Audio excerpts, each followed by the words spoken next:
Hi friends, ఈరోజు చేపల పులుసు కూర చేసుకుందాం రండి. ఏ చేపలు అనుకుంటున్నారా? కొరమేను పులుసు. చూడండి ఫ్రెండ్స్, కొన్ని ఆనియన్స్ పచ్చిమిర్చి కట్ చేసుకుని బాగా వేగాక అందులో కొంచెం అల్లం వెల్లుల్లి పేస్ట్, ఒక టమాటాకాయ వేసి కొంచెం మగ్గనివ్వాలి. ఈలోగా పక్కన చేప ముక్కలకి మసాలా అందించాలి. మసాలా అంటే ఉప్పు, కారం, అల్లం వెల్లుల్లి పేస్ట్, పసుపు, కొంచెం గరం మసాలా, కొంచెం ధనియాల పొడి వేసి ఒక నిమ్మకాయ పిండి పక్కన పెట్టుకోవాలి ఫ్రెండ్స్.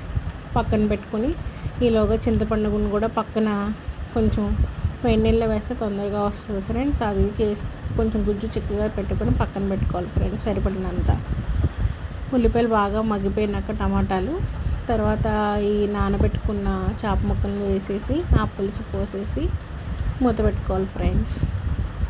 నేనైతే లాస్ట్ మినిట్లో మా వారు బెండకాయలు తెచ్చారు ఫ్రెండ్స్, వేసాను కట్ చేసి. కుక్ అయ్యాక సర్వ్ చేసుకుని తిన్నాం ఫ్రెండ్స్.